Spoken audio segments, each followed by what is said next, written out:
याकूब 1 उसकी 22 से 27 आयत को पढ़ेंगे। लिखा, परंतु वचन पर चलने वाले बनो और सुनने वाले ही नहीं जो अपने आप को धोखा देते हैं। बोलो अपने पड़ोसी को, वचन पे चलना है, सिर्फ सुनना नहीं। जो कोई वचन का सुनने वाला हो और चलने वाला उस पर ना हो, वह उस मनुष्य के समान है जो अपना स्वाभाविक मुंह दर्पण में देखता है, फिर अपने आप को देखकर चला जाता है और तुरंत भूल जाता है कि मैं कैसा था। जो वचन को सुनता है, आई एम ब्लेस्ड। हाँ, पास्टर बोलता है, बोलो I am blessed, I am blessed, और घर जाता बोलता है, ओह मेरे को तो पैसे ही है नहीं, मैं तो गरीब ही बहुत हूं। क्योंकि वो वचन को सिर्फ क्या करता है, सुनता है और जल्दी भूल जाता है। अपना चेहरा देखता है और फिर भूल जाता है कि मैं कैसा था। अगर तुम ये बिलीव करते हो कि तुम ब्लेस्ड हो, जब तुम्हारे पास खाना नहीं है तब भी तुम ब्लेस्ड हो, तुम अपने आप को ब्लेस्ड बोलते रहोगे और हेवन को वो ब्लेसिंग को रिलीज करना होगा तुम्हारी लाइफ के ऊपर। जो कोई व्यक्ति स्वतंत्रता की सिद्ध व्यवस्था पर ध्यान करता रहता है, वह अपने काम में इसलिए आशीष पाएगा कि सुनकर भूलता नहीं, परंतु वैसा ही काम करता है। But whose looketh into the perfect law of liberty? कहता स्वतंत्रता की एक सिद्ध व्यवस्था है। क्या है? किसकी? फ्रीडम की, आजादी की। किससे आजादी? देश तो आजाद हो गया हमारा गोरों से, अब किससे आजादी? हाँ, शैतान से, उसके किंगडम से, उसकी बीमारियों से, उसके कलेशों से, उसके अटैक से, श्राप से, गंदगी से, दुष्ट आत्माओं से, जादू से, टोनों से, कमजोरियों से। परमेश्वर ने कहा उस आजादी की एक सिद्ध व्यवस्था है, परफेक्ट लॉ है। आप मेरी बात समझ रहे कि नहीं? कहता जो कोई स्वतंत्रता की सिद्ध व्यवस्था पर ध्यान करता रहता है। एक औरत ने वचन सुना, मांगो तो दिया जाएगा। घर गई, कभी परमेश्वर मैनू बैलों की जोड़ी चाहिए दिया। एक दिन मंगया, दो दिन बड़ी जोश, तीजे दिन बहुत जोश, चौथे दिन थोड़ा जोश ठंडा, पंजवें दिन होर ठंडा, सतवें दिन एक लाइन दी प्रेयर, प्रभु जी बैलों की जोड़ी चाहिए, आमीन, खत्म प्रेयर। उसे लगा अब होगा नहीं। एक परमेश्वर का दास उसके घर आया और उसने कहा कि जब मैं प्रेयर कर रहा हूं तो मैं 2 सांप देख रहा हूं और उनके पेट बहुत बड़े बड़े हैं। क्या तू प्रभु से कुछ मांग रही थी ऐसा? क्योंकि मैं देख रहा हूं कि जब तूने मांगना छोड़ दिया तो वो शैतान तेरी आशीष को खा गया। परमेश्वर ने कहा, जब उसने दूत को भेजा, दानियेल के पास दूत आया तो उसने कहा जब तूने रोजे रखने शुरू किए थे, जब तूने प्रार्थना करनी शुरू की थी, तो पहले ही दिन परमेश्वर ने मुझे आसमान से तेरा उत्तर देने के लिए भेज दिया था। लेकिन जब मैं तेरा उत्तर लेके आ रहा था तो एक शैतान मुझे रोके रहा और मैं 21 दिन तक उसका सामना करता रहा। अब विश्वासी मांग चुका है, परमेश्वर भेज चुका है, लेकिन बाइबल कहती है इस रास्ते में शैतान उस आशीष को रोके हुए है ताकि उसके विश्वास को खराब कर सके कि प्रार्थना करने से कोई फायदा नहीं होगा। तो परमेश्वर ने कहा जो कोई स्वतंत्रता की सिद्ध व्यवस्था पर ध्यान एक बार करता है, क्या लिखा है? कहता करता रहता है। आज आपको बिलीव है उसके कोड़े खाने से मैं चंगा हो चुका हूं, कल अगर रिपोर्ट और बुरी आती है आप फिर परमेश्वर की प्रेजेंस में जाएंगे और बोलेंगे खुदावंद नहीं, तेरे वचन में लिखा तेरे कोड़े खाने से मैं चंगा हो चुका हूं। आप फिर प्रेयर करेंगे, आप वही फास्टिंग करेंगे, आप उस वचन के साथ लिपटे रहेंगे, आप अपने विश्वास को छोड़ेंगे नहीं। उसने कहा ये परफेक्ट लॉ ऑफ लिबर्टी है, ये एक सिद्ध व्यवस्था है। सिद्ध व्यवस्था का मतलब होता है ऐसी व्यवस्था जो कभी भी फेल नहीं होती। कितने समझ रहे हैं? कहता है ऐसी सिद्ध व्यवस्था है जो कभी फेल नहीं होती। जब परमेश्वर ने मुझे छुड़ाना था और मैं अपनी लाइफ के उन दिनों में था, मुझे ऐसा लगता था, आपको मैं सच कह रहा हूं, सेवकाई में आने के बाद भी मुझे यकीन नहीं था कि इन चीजों से परमेश्वर मुझे छुटकारा दे सकता है। जबकि हीलिंग लोगों की लाइफ में हो रही थी, लेकिन मुझे ऐसा लगता कि ये चीजें बहुत बड़ी हैं, ये चीजों से मुश्किल है छूटना। ये तो डॉक्टर भी हाथ खड़े कर चुके हैं। और एक दिन पवित्र आत्मा ने मुझसे कहा कि रोज घंटों मेरी प्रेजेंस में बैठना है। तो मैं क्या करता था, शाम को 3-4 बजे मैं प्रेयर के रूम में चला जाता था, वहां पे टीम होती थी, तो उनको मालूम था कि मैं आ गया हूं, अब 6-8 घंटे इनके कहीं मैं हिलने नहीं दूंगा। तो वहां बैठ के मैं लगातार प्रेयर करता था। और मैं आपको बता रहा हूं, मैं लोगों को, अपनी टीम को बताता था ये बात कि प्रार्थना करने वक्त भी मुझे ऐसा नहीं लगता था कि मैं फ्री हो सकता, लेकिन मैं कॉन्टिन्यूस प्रेयर में रहा, क्योंकि उसने कहा ये परफेक्ट लॉ है लिबर्टी का कि अगर तुम उस पर ध्यान देते रहोगे, अगर तुम अपनी बात छोड़ोगे नहीं, अपने विश्वास को छोड़ोगे नहीं, और वो करते रहोगे जो राइट है, तुम्हें रिजल्ट मिलेगा ही मिलेगा, क्योंकि ये व्यवस्था सिद्ध है। उधर कबूतर जा रहे हैं हालेलुया। ये व्यवस्था क्या है? सिद्ध का मतलब क्या है? परफेक्ट, हिलेगी नहीं, फेल नहीं होगी। तुम आ रहे हो टेस्टिमनी के साथ, अगर तुम अपनी जगह खड़े रहोगे, अपने फेथ के ऊपर खड़े रहोगे। एक वचन सुना, अच्छा हमें टाइथ बोना है, ठीक है, 1 महीना बोया, देखा असर नहीं हुआ, 2 महीने असर नहीं हुआ।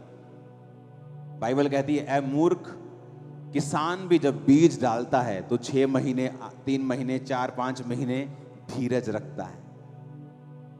अगले महीने नहीं चला जाता, यार बीज पाया सी होले हो यार, चलो छड्डो कोई और काम कर ली। लेकिन अगर वो धीरज रखता है और पहली बारिश और अंतिम बारिश, क्योंकि पुराने समय में बारिश के ऊपर खेतियां निर्भर करती थी, उसकी आस करता है और विश्वास करता है कि वो फल लेके आएगा, तो परमेश्वर ने कहा तुम भी ये बात समझ लो कि जो बीज तुम में बोया गया वो फल लेके आएगा। जो तुमने सुना कि स्वतंत्रता की सिद्ध व्यवस्था है, मुझे अपनी फाइनेंशियल फ्रीडम चाहिए, मैं गरीबी से थक गया हूं, मैं ये फिजूल खर्ची थक गया हूं, मैं शैतानी चीजों थक गया हूं, मैं टाइट बोऊंगा, 1 बार, 2 बार, 3 बार, 1 साल, 2 साल, वो रिजल्ट आएगा। क्यों? क्योंकि वो परफेक्ट लॉ ऑफ लिबर्टी है। जो व्यवस्था परमेश्वर ने बनाई है वो बिल्कुल सिद्ध है, उसमें 1% भी फेल होने का चांस नहीं है। हालेलुया। 1% भी। अगर आपको हीलिंग चाहिए, उसके लिए व्यवस्था बनी है। अपने शरीरों को पवित्र कीजिए, प्रार्थना में जाइए, अंगीकार कीजिए, परमेश्वर के करीब जाइए, अंगीकार कीजिए उसके कोड़े खाने से मैं चंगा हो चुका हूं, प्रभु की आत्मा की अगुवाई मांगिए, प्रार्थना सभाओं में मास पैर को कीजिए, आमीन आमीन बोलिए, विश्वास को कीजिए। वो स्वतंत्रता की सिद्ध व्यवस्था है।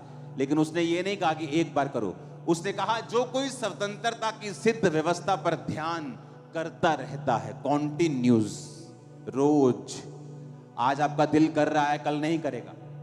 आज प्रार्थना करने का दिल कर रहा है, लोग आके पूछते हैं, कई बार बोलते हैं कि पास्टर जी मेरा प्रार्थना करने को दिल नहीं करता, तो मैंने कहा मेरा भी नहीं करता दिल नहीं करेगा प्रेयर करने का।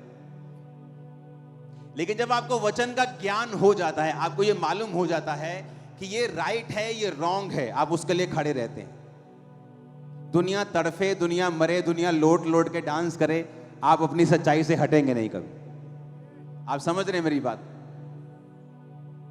मैं अपने बर्थडे वाले दिन या तो नाइजीरिया में होता था अपने स्पिरिचुअल फादर के पास, या अगर मैं यहां पे हूं, आपने मुझे कभी भी बर्थडे वाले दिन बाहर नहीं देखा होगा। मैं सुबह घुसता हूं प्रेयर रूम में, रात को 4 जनवरी को घुसता हूं, 5 जनवरी को निकलता हूं। मेरा पहला व्यक्ति, मेरा पहला शख्स जिससे मैं बर्थडे में एंटर करते वक्त बात करता हूं, वो पवित्र आत्मा है। पिछले कई सालों से मेरा परिवार वेट कर रहा होता है, किसी से मैं बात नहीं करता, क्योंकि मुझे ये मालूम है अगले साल जो मुझे चाहिए वो कौन दे सकता है? वो डीजे पर गाना दे सकता है, हाँ, तनक तनक तनक दे सकता है। अगर मेरा बर्थडे वहां बीतेगा तो अगला साल भी शैतान पूरी तनक तनक करेगा। आप समझ रहे मेरी बात?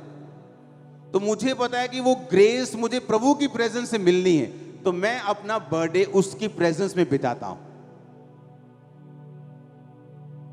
कितने मेरी बात को समझ रहे हैं? ना मुझे बर्थडे मनाने का शौक है, आप लोगों में आ जाता हूं, इधर से फूल लिए, उधर से 2 फूल लिए, ये मेरा बर्थडे है। हालेलुया। मुझे मालूम है कि मेरा हर दिन बर्थडे है अगर पवित्र आत्मा मेरे साथ है तो मैं उस प्रेजेंस में, क्योंकि मुझे स्वतंत्रता की सिद्ध व्यवस्था मालूम हो गई, मुझे ये सोर्स मालूम हो चुका है कि मेरा सोर्स कौन है।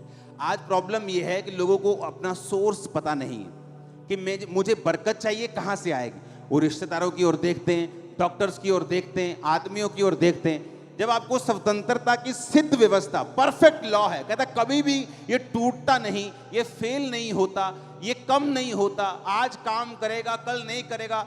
अच्छा 2000 साल पहले बना था, आज की दुनिया में काम करेगा, कहता है ऐसा नहीं है, ये परफेक्ट है, आज भी काम करेगा, 100% काम करेगा अगर तुम चलोगे तो करना क्या होगा? अब मुझे अपना सोर्स ढूंढना होगा कि मेरा सोर्स, जो मेरा सोता जो है वो परमेश्वर है, तो मुझे अपना समय परमेश्वर को देना है ताकि मैं अपने सोर्स से सभी चीजों को ले सकूं। आमीन। कितने समझ रहे हैं इन चीजों को? इसीलिए मुझे किसी चीज के लिए, जिन चीजों पर लोगों का जोर लगता है, हालेलुया, आप कोई चीज आप देख लो इंटरनेट के ऊपर, कहीं भी देख लो, मैं कहीं जोर लगाने में नहीं जाता हूं। जब आप प्रभु के साथ हैं, आपके साथ इतने हजारों लोग बिना पे के खड़े हो जाते हैं कि लोग बोलते हैं यार ये किससे पंगा लिया मैंने। आप समझ रहे मेरी बात? क्योंकि मेरा सोर्स कौन है? पवित्र आत्मा। मेरा समय किसके साथ जा रहा है? जब आपको सोर्स मालूम होता है कि मेरी ब्लेसिंग का, मेरी ताकत का सोर्स परमेश्वर है, आप फिर बेचिंत हो जाते हैं और ये स्वतंत्रता की सिद्ध व्यवस्था पर ध्यान करता रहता है। और वो अपने काम में इसलिए आशीष पाएगा कि सुनकर भूलता नहीं। उसे सुन गया कि मुझे टाइट देना है, सुन गया मुझे प्रेयर करनी, सुन गया मुझे इस तरह से परमेश्वर में चलना है, और बाइबल कहती फिर उसे भूलता नहीं, उसे रोज करता है। दिल करे ना करे, मन करे ना करे, सिचुएशन बदल जाए, परिस्थितियां बदल जाए, लेकिन वो उसी वचन पे खड़ा रहता है, तो बाइबल कहती उससे स्वतंत्रता पाने से कोई भी रोक नहीं सकता। अगर आप जेन्युइन हैं और आप परमेश्वर से एक जेन्युइन फ्रीडम को लेना चाहते हैं, आपको वचन के ऊपर कंप्लीट चलना पड़ेगा। 31 का वचन सुना, वेदी प्रार्थना की बना ली, और 10 दिन बाद वेदी कहाँ है जी पता ही नहीं। इसलिए उसने कहा वो वचन को सुनकर भूलता नहीं और वैसा ही काम करता है। कि 31 को मुझे सुना था, मुझे वेदी बनानी है प्रेयर की, वेदी बनाई, जनवरी को भी बनी हुई है, फरवरी को बनी हुई है, मार्च भी बनी हुई है। आप मेरी बात समझ रहे कि नहीं? ये नहीं 31 को वचन सुना, 2, 3, 4 जनवरी को बनी, 5 को मिस हो गई, 6 को मिस हो गई, 10 ਨੂੰ फिर खोता बोर्ड थले, फिर वही कोशिश, वही गाने, वही टीवी, वही सिस्टम, कुछ बदला नहीं। बस 31 नाइट के बाद 4 दिन बदले, उसके बाद फिर ओथे दे ओथे। इसलिए परमेश्वर ने कहा तुम डिलीवर नहीं, इसलिए तुम स्वतंत्र नहीं, इसीलिए तुम कंट्रोल नहीं कर पा रहे अपनी लाइफ के उन हिस्सों को जहां तुम चाहते हो कंट्रोल हो। अगर तुम चाहते हो तुम्हारे परिवार पर तुम्हारा कंट्रोल हो, तुम्हारे फाइनेंशियल लाइफ पर तुम्हारा कंट्रोल हो, तुम्हारी सेहत पे तुम्हारा कंट्रोल हो, अपनी स्पिरिचुअल लाइफ को कंट्रोल में कर लो, सब कुछ कंट्रोल में आ जाए। अगर तुम्हारी स्पिरिचुअल लाइफ कंट्रोल में आ गई, सब चीजें ऑन लाइन में आ जाए। फिर पढ़ेंगे उसको, कहता है वो स्वतंत्रता की जो व्यक्ति सिद्ध व्यवस्था पर ध्यान करता रहता है, वो अपने काम में इसलिए आशीष पाएगा कि सुनकर भूलता नहीं। स्वतंत्रता की, बोलो अपने पड़ोसी को, सिद्ध व्यवस्था। फिर से बोलो पड़ोसी को, फिर से बोलो पड़ोसी को। आमीन। एक ऐसी व्यवस्था जो कभी फेल नहीं होती, एक ऐसी व्यवस्था जो कभी फेल नहीं होगी, वो स्वतंत्रता की है, वो फ्रीडम की है। और जब आप पवित्र आत्मा के साथ समय बिताएंगे तो बाइबल कहती है जहां कहीं परमेश्वर का आत्मा है वहां आजादी है। आपको क्या लगता है, आप प्रार्थना की वेदी बनाकर रोज प्रभु के सामने जाएंगे, आपको क्या लगता है वो आपसे बात नहीं करेगा?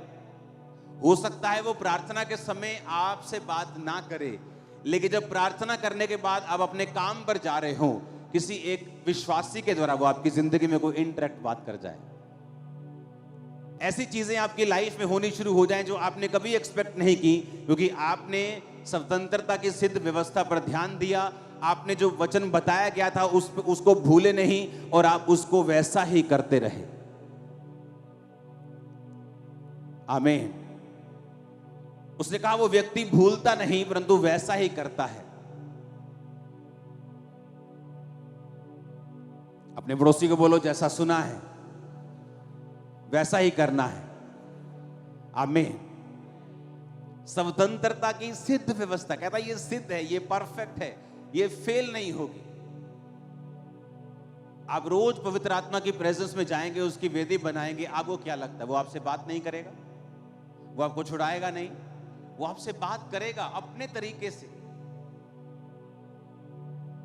उस सिस्टम को ऐसा बनाएगा कि आपके आसपास, सुनो मेरी बात, बाइबल कहती है, जब हम मत्ती की पुस्तक पढ़ते हैं कि जीसस क्राइस्ट जब यूहन्ना बंदी बना लिया गया तो गलील को छोड़कर वो चले गए कफरनहूम में। पता क्या लिखा आगे? कहता इसलिए कि लिखा है यशाया भविष्यवक्ताओं के द्वारा कि जो अंधकार में पड़े थे उन्होंने बड़ी ज्योति देखी। जीसस क्राइस्ट जब गलील को छोड़ के गए तो वो लिखा हुआ था। क्या था? अब मेरी बात ध्यान से समझना।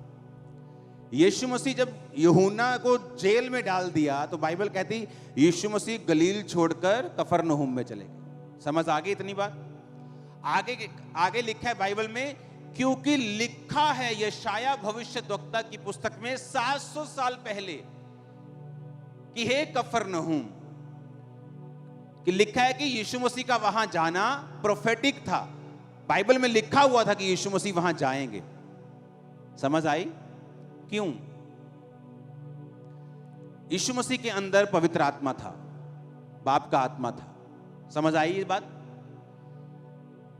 जिस दिन आप जीसस क्राइस्ट को अपना उद्धारकर्ता ग्रहण करते हैं, ये बड़ी डीप चीज मैं आपको बता रहा हूं, आपके अंदर परमेश्वर का आत्मा आ जाता है। ओके? अब आपको मालूम है आप जो भी करेंगे या आप जहां भी जाएंगे वो सब ऑलरेडी प्लान्ड है परमेश्वर के द्वारा।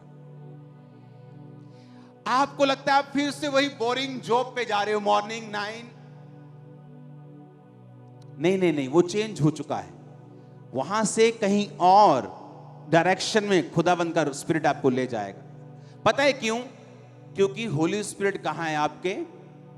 जब जीसस के अंदर होली स्पिरिट था तो लिखा वो जहां भी जा रहा था वो ऑलरेडी डिसाइड हो चुका था बाप के द्वारा कि ये वहां जाएगा।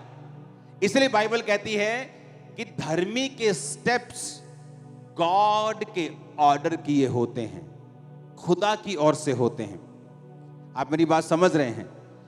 इसलिए कहा कि जब पवित्र आत्मा तुम्हारे अंदर हो तो पाप की ओर मत जाओ, क्योंकि वो परमेश्वर का रास्ता नहीं है। वहां आप डिवाइन हेल्पर्स नहीं पाएंगे, वहां आप पीस नहीं पाएंगे, वहां तरक्की नहीं होगी, वहां आप परमेश्वर के मकसद को पूरा नहीं कर पाएंगे, वहां शैतान से आजादी नहीं होगी। जब आप परमेश्वर की आत्मा आपके अंदर आ गया, उसके बाद आप विश्वास से चलते जाओ, क्योंकि परमेश्वर चीजों को अरेंज करेगा, इवेंट्स अरेंज करेगा, घटनाएं बनाएगा जो आपको ऊपर के बाद ऊपर लेके जाएंगे और आप कभी नीचे नहीं हो। आप मेरी बात समझ रहे कि नहीं? लेकिन शर्त यह है आपके अंदर होली स्पिरिट होना चाहिए। होली स्पिरिट का मतलब यह नहीं है कि आपको गैर भाषा होनी चाहिए। अगर आप जीसस क्राइस्ट को अपना उद्धारकर्ता मानते हैं, बपतिस्मा ले लिया है, पवित्र आत्मा आपके अंदर है, हां, पवित्र आत्मा की भरपूरी एक अलग चीज है, गैर भाषा भरपूरी में आता है, वरदान में आता है। लेकिन हर बंदा जो पवित्र आत्मा से प्यार करता है, परमेश्वर से प्यार करता है, वचन से प्यार करता है, उसका परमेश्वर सिर्फ एक ही है, वो उसी के आगे सिर झुकाता है। वो हर एक व्यक्ति परमेश्वर की आत्मा उसके अंदर है, और बाइबल कहती है अगर वो प्रभु के साथ वफादार होगा, आपको लगता है कि उस दिन आप शॉप पे किसी पे जा रहे हो, इवन तक कि कोई छोटी मोटी दुर्घटना भी आपको लगता है कि शैतान ने की, नो, मेरा किसी ने गोडाउन जला दिया। सुबह 50 लोग होते थे चर्च में, तो तो चर्च आ गए, ओ पास्टर जी बहुत बुरा हुआ, बहुत माड़ा होया, चलो कोई गल नहीं। मैं कहा कहाँ लिखा है बाइबल में बुरा हुआ? जिनके अंदर पवित्र आत्मा है, बाइबल कहती है सब बातें मिलकर जो मसीह यीशु से अर्थात जो उसकी इच्छा के अनुसार बुलाए गए हैं। इसका मतलब अगर परमेश्वर का आत्मा मेरे अंदर है और मैं प्रभु से प्रेम करता हूं, सब बातें मिलकर किसको पैदा करेंगी? उस बिजनेस के चलने के बाद वो 50 की कलीसिया उसी साल 500 की हो गई थी, और उसके बाद वो इतना बढ़ी इतना बढ़ी इतना बढ़ी कि इस जगह पे आने से पहले चर्च ने 7 साल में 8 जगहें बदली और फिर यहां पहुंचे। जहां जाते थे जगह भरती थी, जहां जाके फुल हो गया, जहां गए फुल हो गया। अब कभी साथ वाला लड़ रहा है, कभी पड़ोसी लड़ रहा है, तो परमेश्वर ने जगह ये दे दी कि हमारा पड़ोसी कोई नहीं, हमें अपने आप के पड़ोसी। हालेलुया। पड़ोसी काट ही देता है। जब से मैं परमेश्वर में आया हूं मेरा पड़ोसी नहीं है कोई। सही, मेरा घर भी मॉडल टाउन में जहां था, साथ वाली मेरे घर में चौकी थी, पुलिस वाले थे, तो मेरे पड़ोसी पुलिस वाले थे। तो आदमी वहां पे घर वगैरह कुछ नहीं था, मार्केट के बीच में वो जगह थी। जब मैं यहाँ पे आया हूँ खामरा में, तभी मेरा पड़ोसी वहां कोई नहीं। अब मैं जहां रहता हूं मेरा पड़ोसी कोई नहीं, आप मेरे पड़ोसी हो। हालेलुया। तो मुझे परमेश्वर ने शांति में रखा हुआ है। जहां मैं प्रेयर करता हूं वहां पिन ड्रॉप साइलेंस है। अगर यहाँ पिन भी गिरती है धरती में तो वहां आवाज आती, इतनी साइलेंस में प्रेयर करता हूं। हालेलुया। आप मेरी बात समझ रहे कि नहीं? अगर होली स्पिरिट आपके अंदर है, वो हर घटना को अरेंज करेगा। आपकी लाइफ में होने वाली हर घटना परमेश्वर के द्वारा अरेंज होगी। अपने पड़ोसी को बोलो, स्वतंत्रता की सिद्ध व्यवस्था पर ध्यान देना है। आमीन। आज से जब मैं परमेश्वर में 1 साल का नया था तो मसा मुझे चाहिए था और मसा मुझे फील नहीं होता। तो एक परमेश्वर के दास ने कहा था कि जब तुम प्रार्थना करने के लिए बैठो कभी कुड़कुड़ाओ नहीं। सेकंड, कभी भी गंदा मजाक मत करो, नेवर। क्योंकि बाइबल कहती है तुम्हारे मुंह से कोई भी गंदी बात ना निकले, पर आवश्यकता के लिए उतनी ही निकले जितनी उन्नति के लिए उत्तम हो। मत्ती 12 उसकी 36-37 आयत लिखा है, परंतु मैं तुमसे कहता हूं, जीसस ने कहा, जो जो निकम्मी बातें मनुष्य कहेंगे न्याय के दिन हर उस बात का लेखा देंगे। तो अपनी ही बातों के कारण निर्दोष और अपनी ही बातों के कारण दोषी ठहराया जाएगा। आइडल वर्ड्स अगर आप उसे पढ़ेंगे अपनी स्क्रीन के ऊपर, तो डेफिनेशन है आइडल वर्ड की, निकम्मे वचनों की, एम्प्टी, रिहॉट्रिक, इनसिंसियर वर्ड्स। रिहैट्रिक का मतलब है दिखावा करने के लिए या लोगों को प्रभावित करने के लिए वचनों को बोलना।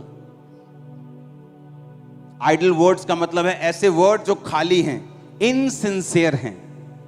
क्योंकि जीसस ने कहा, मेरे वचन स्पिरिट हैं और लाइफ। शैतान के वचन स्पिरिट हैं और डेथ हैं। वचनों से दुष्ट आत्माएं निकल जाती हैं और वचनों से ही पड़ जाती हैं।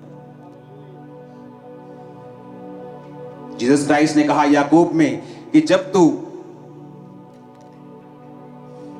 कंगाल को अपनी चर्च में आया देखे और कंगाल को बोले चल पीछे बैठ और अमीर को बोले तू आगे बैठ, तो परमेश्वर ने कहा मेरे घर में कोई कंगाल तो कोई अमीर नहीं, कोई बड़ा और कोई छोटा नहीं, सब एक जैसे हैं। प्रभु के घर में कोई अमीर गरीब नहीं। वहां नहीं बोला जाएगा सेठ जी आ जाइए आपका न्याय होना है, तो सेठ जी आ रहे हैं और सेठ जी के साथ साथ 2 लोग आ रहे हैं। वहां नहीं होगा। वहां सेठ जी भी ऐसे ही खड़े होंगे, मैं भी ऐसे ही खड़ा होऊंगा और तुम भी ऐसे ही खड़े होंगे। आमीन। वहां कोई बड़ा छोटा नहीं। तो परमेश्वर न्याय मांगेगा कि हर एक निकम्मी बात जो तूने कही है, परमेश्वर ने कहा तू लेखा देगा उसका। आइडल वर्ड्स, इनसिंसियर, लोगों को प्रभावित करने के लिए, सिर्फ उनकी उन्नति के लिए नहीं। यह गंदगी सिर्फ पहले अफ्रीका में देखी थी, वहां है। क्योंकि जहां जहां रियल कलीसियाएं उठती हैं वहां फेक लोग हमेशा उठेंगे। आप इमेजिन करो, कल एक मैसेज मेरे पास आया, एक व्यक्ति मुझे बता रहा था कि उसके पास एक वीडियो रिकॉर्डिंग है जहां पे ये वो बात कर रहे हैं कि तुझे 50,000 रुपये महीना तनख्वाह दे देंगे और तुझे एक एक्ट्रेस से मिला देंगे। तू क्या करेगा, तू फेक लोगों को खामरा चर्च में लेके जाएगा, फेक मेडिकल रिपोर्ट्स के साथ। गवाही देने के बाद हम बोलेंगे कि खामरा चर्च ने हमें खड़ा किया है और उसने हमें बता दिया। और उन फेकुओं को लगता था कि ये बंदा इनका विरोधी है। वो मेरा विरोधी पिछले साल था, अब नहीं। उनको मालूम नहीं था।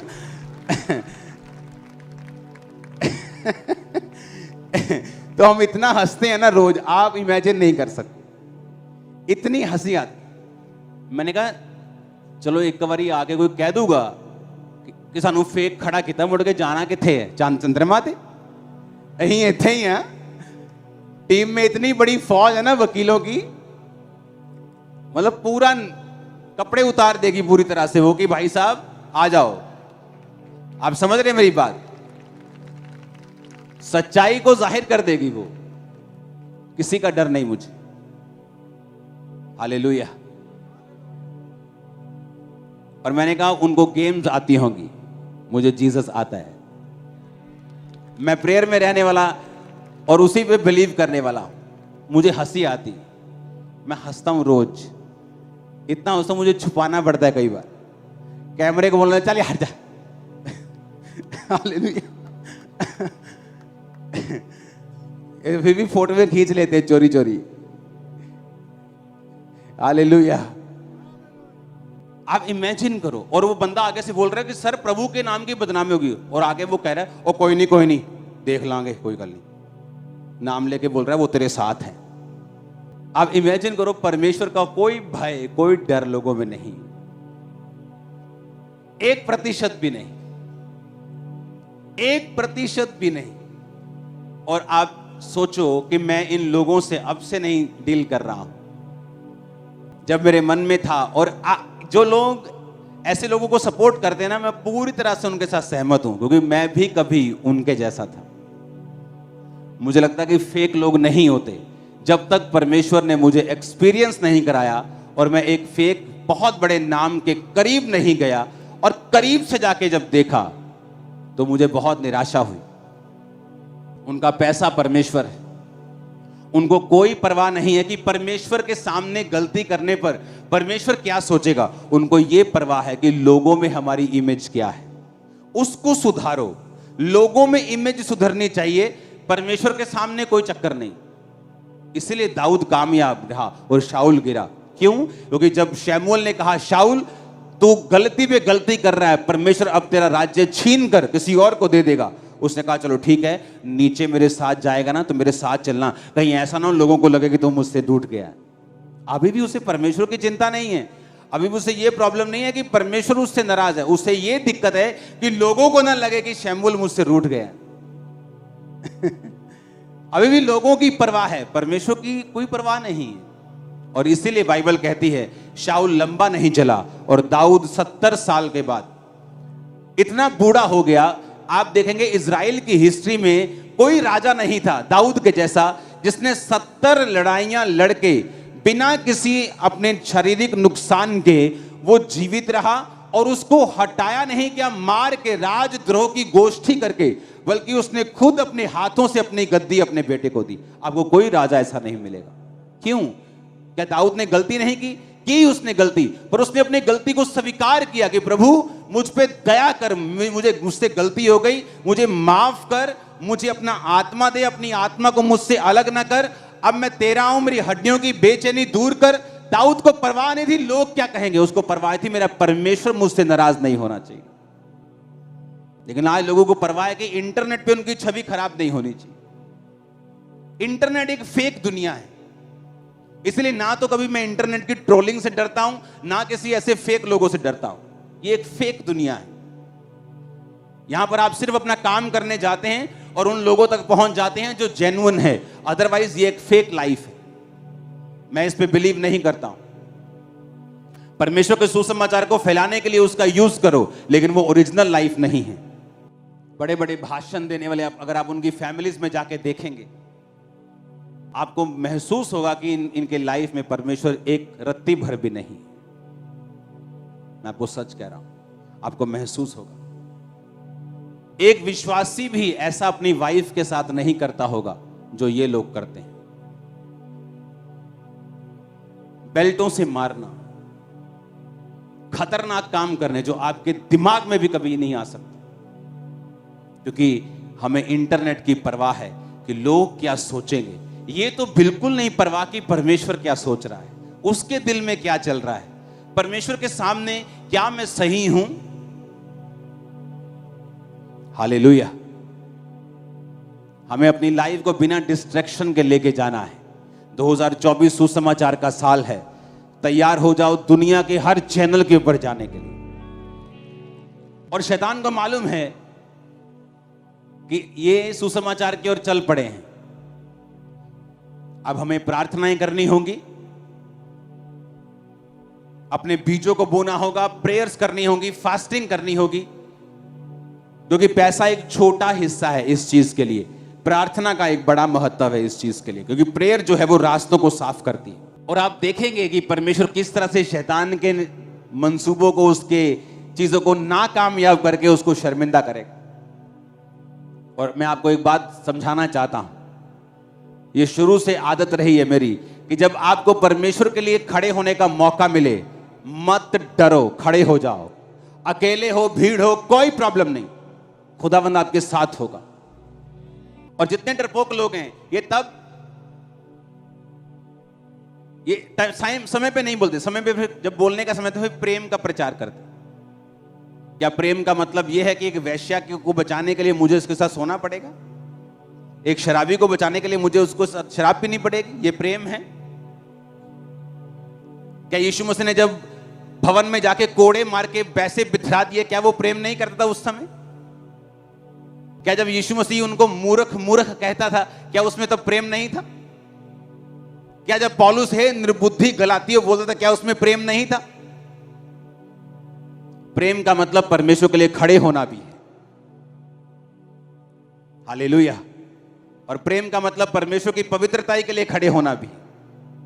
अपने घर में पवित्रता को मेंटेन करें, अपनी लाइफ में मेंटेन करें, सिद्ध व्यवस्था के ऊपर ध्यान दें कि सिद्ध व्यवस्था क्या कहती है। मुझे इस पे खड़े रहना है और मुझे भूलना नहीं, मुझे लगातार इसमें बने रहना है। आप सेम नहीं होंगे, मैं आपको बता रहा हूं, आप सेम नहीं होंगे, आप सेम नहीं होंगे परिवारों समेत।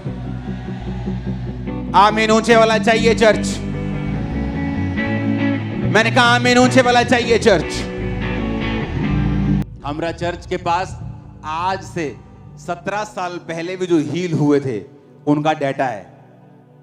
तुम एक गेम खेलोगे, मैं 1000 बंदा खड़ा कर दूंगा जो आज गवाही देगा कि 15 साल पहले मैं कैंसर से हील हुआ हूं। ये मेरी फोटो तब की, ये अब की। क्या कर लोगे तुम?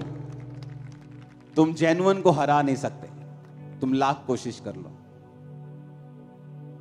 और ये टेस्ट है, फर्स्ट आएंगे। आमीन। तुम भी मेरे साथ फर्स्ट आने वाले।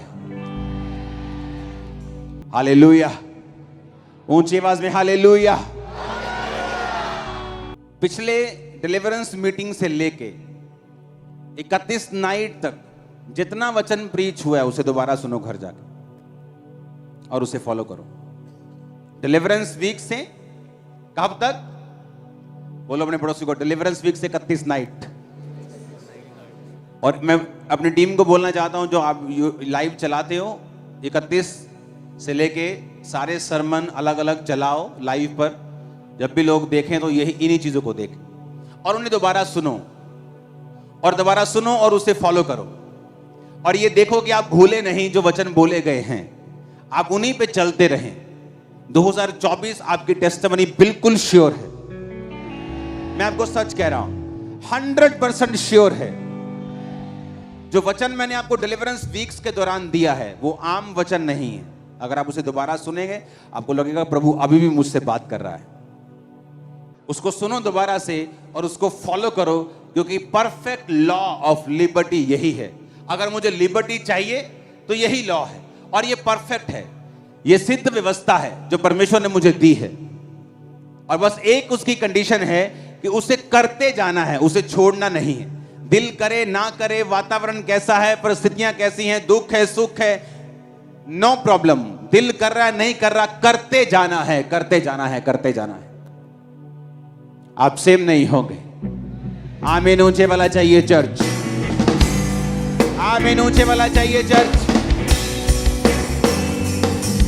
Hallelujah, hallelujah. अपने पड़ोसी को बोलो, परफेक्ट लॉ ऑफ लिबर्टी, सिद्ध व्यवस्था स्वतंत्रता की तुझे ध्यान देना है। वचन जो सुना है भूलना नहीं है और उस पे चलते जाना है।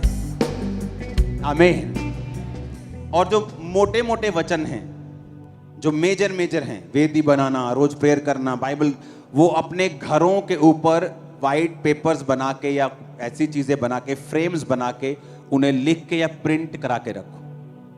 आप देखो क्या होता है। ओके, अपने बेडरूम में, अपने बाथरूम में, अपने जहां भी, कि मुझे प्रेयर भूलना नहीं है, वचन भूलना नहीं है। हर जगह जहां आप जाएं आपको वो नजर आए और वो आपके दिमाग में छप जाना चाहिए। आप जहां भी अपने घर में जाएं वो सामने लिखा हो, आज प्रेयर की है क्या? हालेलुया। क्या आज बाइबल पढ़ ली है? तो आपको समझ आएगा। ये मेजर मेजर वचन जो हैं आपके घरों में लिखे होने चाहिए। आप नोटिस करोगे। मैं आपको बता रहा हूं, डिलीवरेंस खेल नहीं है, ये इंटरटेनमेंट नहीं है, ये एक सीरियस इशू है। फैमिली डिलीवरेंस, नशों से फैमिली की डिलीवरेंस लेना, पापों से, श्रापों से, गरीबी के श्राप से इजी नहीं है। आपको एफर्ट करना पड़ेगा और लगातार टिके रहना पड़ेगा और आप फ्री होकर वापस आएंगे। चलो तो सही, आज से स्टेप लेना स्टार्ट करेंगे। आमीन। जो वचन बोला गया, प्रीच किया गया पिछले हफ्तों में, आप उस पर चलेंगे, आप उसको सुनेंगे, आप उसको फॉलो करेंगे। फिर आपको यह समझ आएगी कि आपको इन वचनों के ऊपर कॉन्टिन्यूस ध्यान देना है और इन पे चलना है। सिद्ध व्यवस्था स्वतंत्रता की दिमाग में रखना है कि लिबर्टी की, फ्रीडम की एक व्यवस्था है सिद्ध, जो मुझे मिली है वचनों से, बाइबल से, प्रोफेटिक वर्ड के रूप में। मुझे उसको फॉलो करना है और मैं कभी फेल नहीं होगा। आप में से एक भी जन फेल होने के लिए नहीं बनाया गया है। Single person. इमेजिन करो, जो साइंटिस्ट हैं, हाँ, एक साइंटिस्ट था ना जो बिल्कुल व्हील चेयर के साथ जुड़ा हुआ था, क्या उसका नाम है? स्टीव हॉकिंस, ऐसा कुछ नाम है, हाँ, या स्टीवन हॉक, जो भी इसका नाम है। इमेजिन करो, वो बोल नहीं सकता, चल नहीं सकता, कुछ नहीं कर सकता, लेकिन महान साइंटिस्ट में आता है। सोचो, एक आदमी अपनी शारीरिक एबिलिटी से इतना बढ़ सकता है, और सोचो जिसके अंदर पवित्र आत्मा है वो कहां जा सकता है, किस पोजीशन पे जा सकता है, कैसे झंडे गाड़ सकता है अगर वो खुदा के नाम में आ जाए तो। आप समझ रहे मेरी बात? जस्ट वो फेथ जगाने वाला काम है कि अगर परमेश्वर मेरे साथ है मैं क्या कर सकता हूं। अपने हाथों को उठाओ, अपने घुटनों के बाहर आ जाओ, अपने हाथों को उठाकर थैंक यू जीसस, हिलाओ अपने हाथों को, थैंक यू जीसस बोलो। याद रखो, मनन करना, मेडिटेट करना बहुत इंपॉर्टेंट है डिलीवरेंस के लिए। कि क्या बोला गया था मुझे, जो बोला गया था उस पर भी मनन करते रहना, क्योंकि ये परफेक्ट लॉ है, कभी गिरेगा नहीं। उस पर चलना, उसके विषय में काम करना, योजनाओं को बनाना कि मैं किस तरह से इस वचन के ऊपर चलकर इसे पूरा करूंगा। आप जानते हैं जीसस ने क्या कहा? जीसस ने कहा, अन्य जातियां इन्हीं वस्तुओं की खोज में रहती हैं, वो क्या खाएंगी, पिएंगी, रहेंगी, जाएंगी, लेकिन तुम्हारा स्वर्गीय पिता जानता है तुम्हें इन वस्तुओं की जरूरत है। कहा कि नहीं कहा? आंखें खोल के मेरी ओर देखो, कहा कि नहीं कहा? पर जीसस ने कहा, परंतु तुम मेरे धर्म और राज्य की क्या करो। तो ये वस्तुएं भी तुम्हें पीछे पड़ के क्या होंगी? लोगों को पता क्या लगता है? जब जीसस बोल रहे हैं ना खोज करो, आपको क्या लगता है खोज कैसे होगी? अच्छा ये बताओ, आसान होगी कि मुश्किल होगी? कभी खोज करते देखा डायनासोर की हड्डियों की? आसान होती? भाई साहब 10-10 साल एक पहाड़ को खोदते रहते, खोदते भी ऐसे नहीं कि जेसीबी लाई धैड़ तेरे दी खोद दिया, इतने से ब्रश से ऐसे ऐसे 10-10 साल 5-5 साल खोज करने वाले। खोज करना फोकस वालों का काम है।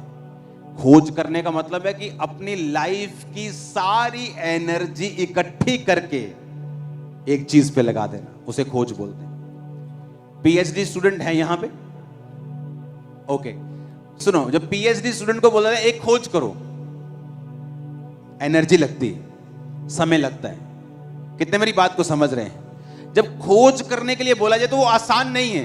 खोज का मतलब होता है कि अपनी लाइफ की सारी डिस्ट्रैक्शंस को छोड़ के एक खोज में लग जाओ। जीसस ने कहा मेरे धर्म और राज्य की खोज करनी। खोज आसान नहीं है। लोगों को लगता है खोज करो मतलब चर्च जाओ तो खोज हो गई। नो नो नो, खोज करने का मतलब है अपनी लाइफ की कमियों को देखना, परमेश्वर के वचन में बढ़ना, उसके भेदों को समझना, परीक्षाओं में परमेश्वर के साथ वफादार रहना, अपनी लाइफ की पूरी एनर्जी और फोकस खोज के ऊपर लगाना। कहता जब तुम ये करोगे सब वस्तुएं तुम्हें मिल जाए। ये आसान नहीं है। इसलिए आप देखते हो लोगों की लाइफ में कि यार ये क्रिश्चियन है लेकिन इसकी जीवन में तो वो सब नहीं है जो परमेश्वर ने कहा कि सब वस्तु तुम्हें मिल जाएंगी। क्योंकि क्रिश्चियन होने का मतलब ये नहीं कि उसने खोज की है। जिसने खोज की है परमेश्वर चाहता है उसका तन मन धन दिमाग दिल एवरीथिंग उस खोज में चला जाए। कितने मेरी बात को समझ रहे हैं? यूपीएससी की तैयारी देखी है? जो आईएएस ऑफिसर्स बनते हैं, प्रधानमंत्री जी के साथ काम करते हैं, सीएम के साथ काम करते हैं, सब योजना बनाने वाले ये लोग होते हैं। ये बताते हैं धरती की सिचुएशन की, ऐसा कर लिया जाए, ऐसा ठीक रहेगा, नहीं ऐसा गलत हो जाएगा, ये बताते हैं। उनका पेपर चेक करो, सारी जिंदगी लग जाती है उनको, पूरी लाइफ छोड़ देते। यूपी बिहार वाले क्यों इसे पास कर लेते ज्यादा? उनके पास डिस्ट्रैक्शंस नहीं, बड़े बड़े फोन नहीं, और कोई चॉइस नहीं है। हमारे पास चॉइस है, नहीं हुआ चल चल कनेडा, चल अमरीका, कोई नहीं भूआ हैगी उथे इटली च कहना भूआ मैं सद लै मैं 2 बारी हो गया फेल हों। उनके पास ऑप्शन नहीं है यूपी बिहार वालों के पास। उन्हें पता है जीना मरना इधर ही है, तो वो फोकस लगाते हैं, एफर्ट कर देते हैं, जिंदगी लगा देते हैं और पास हो जाते हैं। मोस्टली अब दुनिया में, आप इंडिया में जहां भी आईएएस ऑफिसर देखोगे बहुत से यूपी बिहार के होंगे। रीजन ऑप्शन ना होना। जब आपके पास ऑप्शन है कि कोई गल नहीं परमेश्वर नहीं तो और कोई, फिर काम नहीं होगा। जब आपके पास ऑप्शन नहीं है कि जीसस ही है, पीछे मुड़ना नहीं है, और कोई खुदा नहीं है, और कोई चारा नहीं है, यही है, कामयाबी शुरू हो जाएगी उस दिन। जब एक मन परमेश्वर देख लेगा। मेरा मन एक होने को कितने साल लग गए थे, हर बार अगर इस बार हीलिंग नहीं हुई मैं सुसाइड कर लूंगा। तो परमेश्वर मुझे लटकाता गया, इतना लटकाया इतना लटकाया इतना लटकाया, इतना लंबा लटकाया कि मैं दुखी हो गया, जब तक मैंने अपने आप को बदला नहीं और मन बना लिया कि अब इसी में घुसना है, हीलिंग हो ना हो, मरे जिए खाएं, इसी में रहना है। आप मेरी बात समझ रहे हैं? खोज करने का मतलब यह है पूरा एफर्ट। अगर आपको तंबाकू की आदत है या आपको तंग करता है, इसका मतलब इसे छोड़कर खोज करनी पड़ेगी। ये शारीरिक चीज है और ये आसान नहीं होगा। जैसे तुम खाना खाओगे फिर सिगरेट का कश ला ली, हाँ, जैसे शाम पड़ेगी बोलेगा चल यार आज 2 पैग ला लेने, कल तो छड़ देंगे, कल तो छड़ रोज 2 पैग। नो, आपको अभी छोड़नी है, अभी त्यागनी है, फाइट करनी है, खोज करनी है। जीसस ने कहा जब तू ऐसे खोज करेगा दुनिया की सब वस्तुएं तब तेरे पीछे आए। आसान नहीं है, इजी नहीं है। इसी तो उसने कहा मेरे मार्गों में उत्तम पदार्थ पाए जाते हैं, पर जीसस ने कहा मेरे मार्ग क्या हैं? संकरे हैं, पीढ़ियां गलियां ने के अंदर। बड़े बड़े ट्रक नहीं जा सकते, घुसना पड़ेगा। मार्ग कहता मेरा संकरा है, ये नहीं खाना, वो नहीं खाना, उधर नहीं जाना, प्रेयर करनी, बाइबल पढ़नी, वो नहीं करना। कहता तंग रास्ता है, पर जब तुम चलोगे उत्तम पदार्थ तुम्हारे होंगे। आज के बाद जब खोज करने के लिए दिमाग में आए तो समझना होगा कि खोज का मतलब है अपनी पूरी लाइफ को उसके पीछे झोंक देना, कुर्बान कर देना, तुम खोजी बन जाओगे। हाथों को उठाओ, सब जन खड़े हो जाओ, हिलाओ अपने हाथों को। हमारे YouTube चैनल को सब्सक्राइब करें ताकि आप परमेश्वर के गहरे वेदों को जान सकें कि कैसे आप परमेश्वर में बढ़ सकते हैं, कैसे आप दुष्ट आत्माओं से, नशों से, बीमारियों से और वंशों के श्रापों से आजाद हो सकते हैं।